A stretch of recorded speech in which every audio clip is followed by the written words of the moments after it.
Can you speak to us a little bit about this NFT museum and how it may draw awareness to what is happening on the ground in Ukraine? Sure. Hi, everyone. Yeah, indeed, we're trying to be as much creative as we can in order to get as much support from the world community. And we indeed started a crypto fund of Ukraine during the first day of war and managed to raise almost $64 million at this moment. There were many ideas offered to us to partner with about different NFTs collections, but the one that we totally liked is about creating this meta history museum. So indeed, this museum is dedicated to the chronology of the events of the Russian military invasion of Ukraine. And if you go to the metahistory.gallery, you can see we already made a first drop.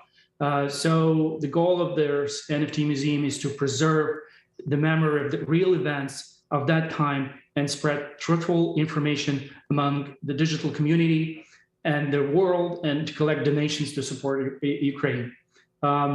The NFT exhibits facts accompanied by personal reflections. So the formula that each NFT is clear and simple. Each token is the real news piece, like from BBC, for example, and from Reuters, from other sources, from official sources, of course, and the illustration of the Ukrainian artist. 100% of those funds of their sales will go directly to the crypto fund of Ukraine. And Deputy Minister Bornyakov, we've seen a lot of NFT projects that have been out there to support your country, to support Ukraine. Why did the government feel the need to really get involved in this way? Was it because you wanted the funds to go directly to the armed forces, or was it really about that documenting of events that encouraged you? Well, the thing is, Ministry of Digital Transformation is pretty much new ministry in Ukraine. We was created 2 years ago, and from the day one, we envisioned that Ukraine has to become the top crypto jurisdiction in the world, and we were doing a lot to make Ukraine crypto-friendly country. So legislation of the crypto companies, legislation of all the virtual assets, gaming assets, including NFTs, was our focus. So this is not just about collecting funds. This is also to show the world that once the war is over, we have to go on and we have to build our economy. And we want to show and we want to send the strong signal to the world that every crypto company, every virtual assets, gaming assets company are welcome in Ukraine with the help of such projects. I'm curious about the range of support you've gotten so far. There has been some reporting around the proceeds from a sale of NFTs created by Julian Assange and digital artist Pack being donated to Ukraine. CryptoPunks NFTs also. Alex, have you spoken to Assange or anybody else about your efforts here, and how have they really come up to support you? Well, frankly speaking, not yet. Well, you know, for the first week of the war, everything was so hectic. It was so much mess. So we were focused on helping our people, helping our military, our army to defend us. And Russia was advancing so fast, so there was no time for that. But I heard, of course, about NFTs that was donated. And what we're doing right now, we created a website called donate.thedigital.gov.ua, which is like official donating site, and we want to create a section of NFT and list all the NFTs we have gotten so far, and then with the collaboration of some private institutions to make these auctions and to talk to and say, of course, they thank you to all of those people who donated them. So we're going to get back to this maybe in a week or two.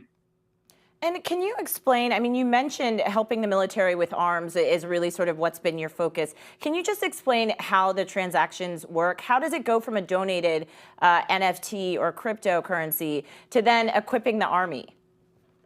Yeah, again, about NFT, we haven't sold anything. We just want to make sure that all the NFTs that we have gotten will be listed on official website, and then we're going to deal with them. So NFT didn't participate in any purchases so far. Regarding purchases for those made by those donations, so in around 40% cases, we figure out how to pay directly to suppliers. Again, there was so much rush and there was no time to transfer those money.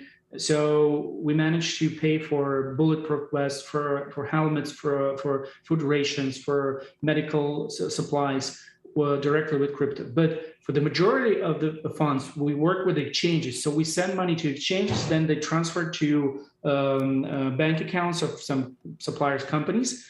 And that way we manage to pay for those expenses.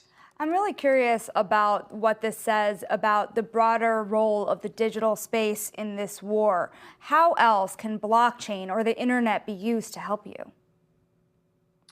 Well, we actively using social media, and we do what we call digital diplomacy. We appeal to companies worldwide to get out from Russia, to stop operations with Russia, especially who's involved in the military. But also in general. So we definitely utilize this help. We work closely with all the big tech giants in the world.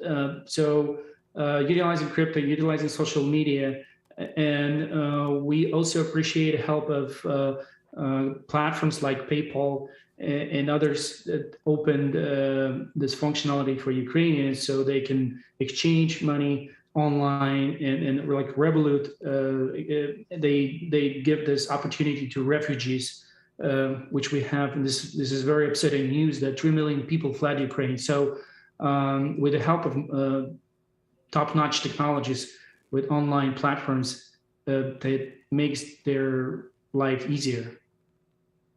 And Alex, just building off of that, I mean, how do you see this really playing an impact in what it is that we're seeing the Ukraine army do? Because, you know, we talk about it a lot. A lot of people thought that this was going to be over in just a few days and Russia was potentially going to just take over Ukraine. But as you mentioned, the digital social media has really sort of had an impact on the messages that you've been getting out and also what you've been able to do.